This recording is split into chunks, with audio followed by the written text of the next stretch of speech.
bénédiction. Nous arrivons à notre 5e jour de jeûne.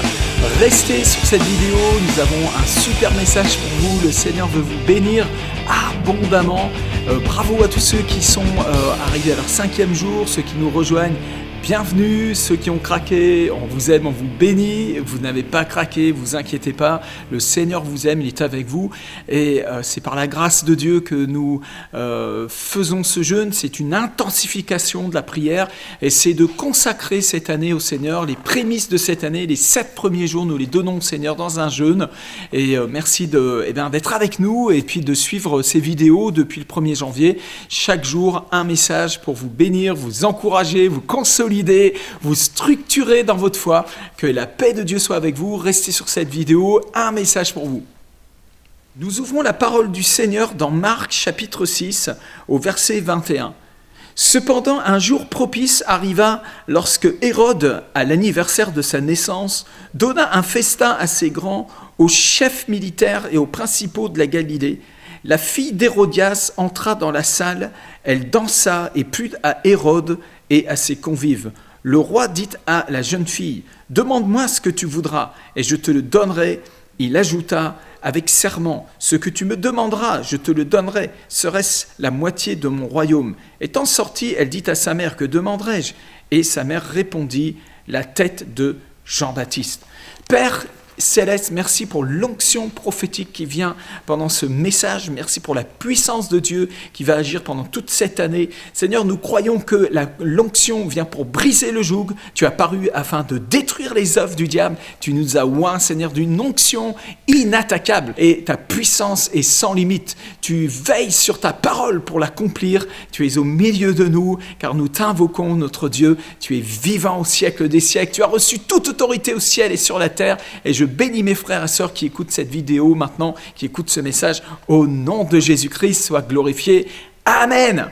Nous voyons ici dans ce texte un parallèle avec la vérité de la parole de Dieu, la réalité du royaume. Nous avons ici un roi inique, Hérode, qui est rempli de lui-même, qui fête son anniversaire pompeusement. Il se croit comme un dieu dans son royaume. Alors il donne un festin à ses rois. Alors ça va être vraiment la beuverie, ça va être les choses de ce monde, les impudicités. Et cette jeune fille vient et elle vient danser devant le roi Hérode et flatter son orgueil et le séduire. L'esprit de Jézabel se manifeste. Il y a vraiment d'idolâtrie, de l'impudicité. Et cet homme va dire quelque chose d'incroyable. Vous voyez comme quoi la vie et la mort sont au pouvoir de la langue.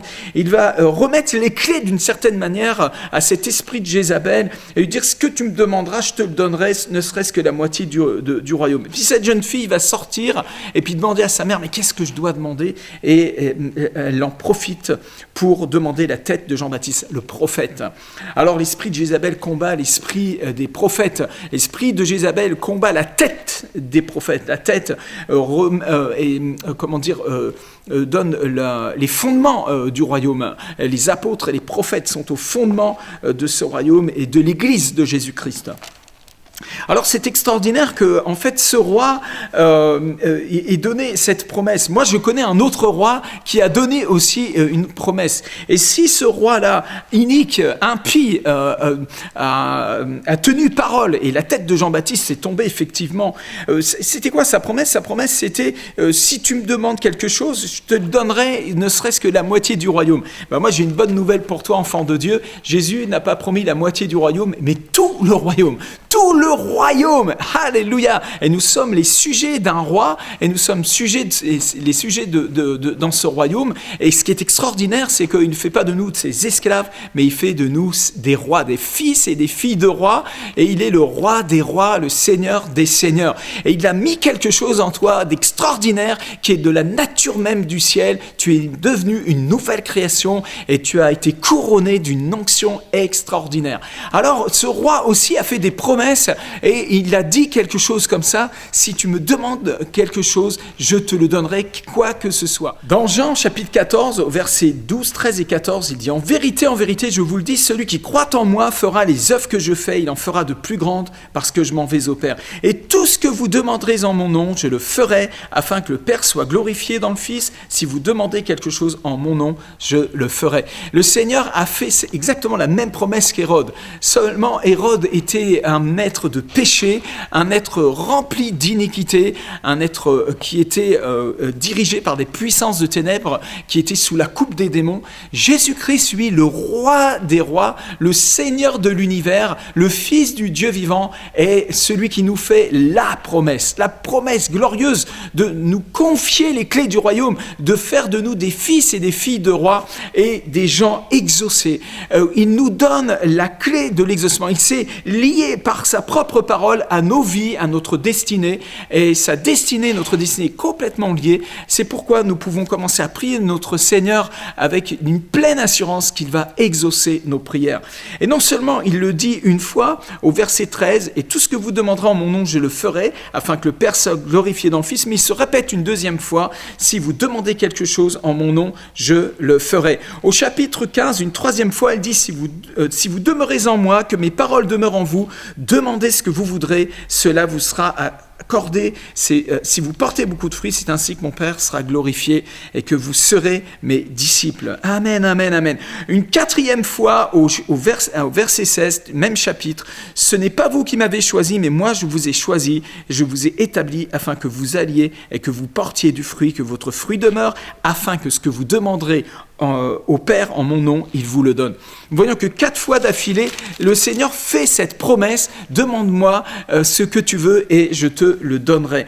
Alors au chapitre 16, nous lisons au verset 23, une 5e fois, en ce jour-là, vous ne m'interrogerez plus sur rien, en vérité, je vous le dis, ce que vous demanderez au Père, il vous le donnera en mon nom. 5 fois d'affilée dans l'évangile de Jean, on voit que Jésus promet cet exaucement de prière. C'est extraordinaire. Au verset 24, une 6e fois, jusqu'à présent, vous n'avez rien demandé en mon nom. Demandez, vous recevrez, afin que votre joie soit parfaite. Et une 7e fois, au verset 26, en ce jour, vous demanderez en mon nom, et je ne vous dis pas que je prierai le Père pour vous, car le Père lui-même vous aime, parce que vous m'avez aimé. Autrement dit, Dieu va nous exaucer parce qu'il nous aime, parce que nous sommes en Christ, parce que nous avons aimé le roi de ce royaume, Jésus-Christ, que nous en avons fait de lui notre Seigneur, ou plutôt il a fait de nous les sujets de sa couronne. Alors nous sommes soumis à l'Esprit de Dieu, nous sommes remplis du Saint-Esprit, nous demeurons en lui, nous remplissons le code de vie du Seigneur. Nous sommes remplis de son ADN, en fait nous sommes remplis de l'ADN qui est à la tête du corps. Alors l'année 2017 sera une année de miracles, une année de réponse à nos prières, une année d'exaucement des prières. C'est pourquoi la Bible dit de prier sans cesse. Paul disait prier sans cesse. C'est pas juste 7 jours dans l'année où on se met dans le jeûne et la prière, mais toute l'année nous allons bombarder dans la prière. Nous allons être fidèles aux réunions de prière, d'intercession dans nos églises. Nous allons nous tenir dans le jeûne et la prière avant les réunions, avant les campagnes d'évangélisation. Le réseau d'intercession est en train d'être consolidé. Les hommes, les femmes de prière se lèvent et montent à la brèche sur la nation. Il est très important de prier, mais nous devons prier non pas de façon charnelle, comme pour satisfaire notre chair, mais nous devons prier selon la volonté du Père. C'est d'ailleurs au cœur de la colonne vertébrale de la prière de Jésus-Christ qu'il a enseigné à ses disciples. Vous le savez, notre Père qui es aux cieux, que ton nom soit sanctifié, que ton règne vienne, que ta volonté soit faite sur la terre comme au ciel. Quand nous prions par l'Esprit de Dieu, comme l'apôtre Jean dit, priez par le Saint-Esprit, inspiré par le Saint-Esprit. Nous devons prier par l'Esprit de Dieu. L'Esprit de Dieu sonde le cœur du Père et il sait ce que nous devons demander. Voyez que dans l'histoire d'Hérode, la jeune fille va sortir de la salle ayant dans ses mains les clés d'un exaucement de prière et elle va aller voir sa mère pour lui demander qu'est-ce que je dois demander au roi Hérode? C'est bizarre cet esprit de Jézabel qui vous pousse vers une mère. N'allez pas vers la mère de Jésus pour demander à Dieu. N'allez pas vers des gens, vers la chair, mais allez vers le Dieu vivant, allez vers le Christ lui-même et surtout allez vers le Saint-Esprit. L'Esprit de Dieu, le Saint-Esprit est celui qui va exaucer notre prière, qui va nous inspirer la prière exaucée. Ce que nous devons demander, nous savons quoi demander au Père, mais l'Esprit de Dieu vient à notre secours par des soupirs inexprimables. Nous allons lire ça dans la parole. Romains chapitre 8, verset 26. De même aussi l'Esprit nous aide dans notre faiblesse, car nous ne savons pas ce qu'il convient de demander dans nos prières. Mais l'Esprit lui-même intercède par des soupirs inexprimables. Et celui qui sonde les cœurs connaît la pensée de l'Esprit, parce que c'est selon Dieu qu'il intercède en faveur des saints. C'est très très clair, et nous retrouvons cette idée-là dans les lettres de l'apôtre. En fait, le christianisme de l'apôtre Paul, c'était d'être rempli du Saint-Esprit, de se laisser inspirer par le Saint-Esprit qui connaît toutes choses, qui sonde le cœur de Dieu et qui nous révèle toutes choses en vérité. Le Saint-Esprit est un esprit de vérité. Jésus nous dit que l'esprit de vérité nous conduira dans toute la vérité. Le mot vérité en grec est aletheia.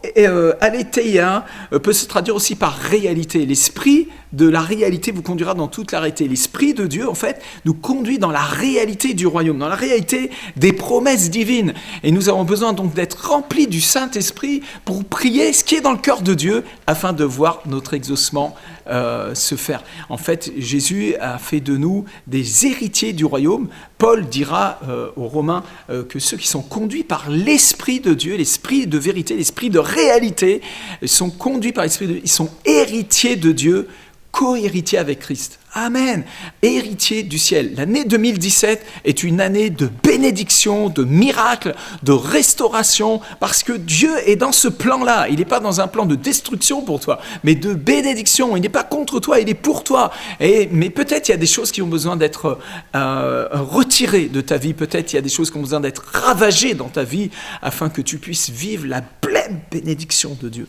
Il y a des choses qui s'opposent dans le cœur des gens à la bénédiction de Dieu. Dieu s'en occupe en profondeur. La conclusion de ce message, c'est que si un homme aussi inique que Hérode a pu faire la promesse à une jeune fille qu'il lui donnerait ce qu'elle voudrait, combien même elle demanderait la moitié du royaume, à plus forte raison, nous qui sommes les enfants d'un grand roi, tout-puissant, saint, glorieux, qui a donné sa vie pour nous sur la croix, alors que nous étions ennemis, pour nous réconcilier avec lui. Et il nous a fait cette promesse de nous donner quoi qu'on lui demande en son nom. Eh bien, à plus forte raison, nous allons avoir une vie excitante, exaucée, de prospérité, de bénédiction, de miracles, de guérison. C'est la volonté de Dieu. Ce Jésus, ce roi des rois, qui est mort sur la croix pour nous il y a 2000 ans, il est vraiment ressuscité, il est vraiment vivant, et il a dit, voici, j'ai reçu toute autorité au ciel et sur la terre, et je suis avec vous tous les jours jusqu'à la fin du monde. Chaque jour de l'année 2017 est bombardé par la présence de Dieu dans ta vie. Bénédiction, restez sur cette vidéo, j'ai encore un message à partager avec vous. L'argent est sans odeur, l'argent n'a pas d'odeur. Ce petit proverbe contemporain est tout à fait mensonger au regard de la parole de Dieu. Nous lisons dans Éphésiens au chapitre 4, à partir du verset 18, « J'ai tout reçu et je suis dans l'abondance, j'ai été comblé de biens en recevant par Épaphrodite ce qui vient de vous comme un parfum de bonne odeur, un sacrifice que Dieu accepte et qui lui est agréable. » Amen. Nous voyons que l'apôtre Paul avait expérimenté que Dieu aimait les sacrifices que l'on fait, les offrandes qui sont faites aux serviteurs de Dieu. L'argent a une odeur, les offrandes ont une odeur. Dans certains endroits où j'ai été prêché, ça avait une certaine odeur, parfois de rance, parfois ça respire la gloire. Et en fait, le cœur qui est derrière l'offrande fait la différence. Et il y a une odeur dans votre votre offrande. L'offrande que vous faites à Action mondiale évangélisation pendant ce jeûne de 7 jours est absolument prophétique. Elle a un parfum de foi, un parfum d'amour, un parfum prophétique et qui s'aligne avec ces 7 jours de jeûne. Et nous scellons ce jeûne par une offrande. C'est très important que vous prophétisiez votre vie dans le royaume de Dieu, que vous semiez votre vie dans le royaume de Dieu, que vous thésaurisiez au ciel et non sur la terre. Thésauriser au ciel, c'est mettre vos dîmes et vos offrandes dans les mains d'un sacrificateur afin qu'il les donne au Seigneur par son ministère, par son service. Vous le savez, nous prêchons l'évangile, nous annonçons la bonne nouvelle, parfois dans des endroits de ténèbres terribles, et nous avons besoin que nous soyons soutenus. Soutenez l'évangile, soutenez-nous. Nous ne sommes pas en train de mendier, nous sommes en train de vous offrir l'opportunité d'être bénis. L'apôtre Paul dit que, en raison de cette offrande de bonne odeur, mon Dieu pourvoira à tous vos besoins selon sa richesse, avec gloire en Jésus-Christ. Et j'ai toujours vu le Seigneur pourvoir dans mes besoins, et avec gloire. Et moi aussi, je donne mes offrandes, je donne la dîme, les offrandes, je soutiens des ministères, même des choses, voilà, c'est entre moi et Dieu. Que Dieu vous bénisse, en tout cas. Merci pour votre soutien. Vraiment, nous vous bénissons au nom du Seigneur.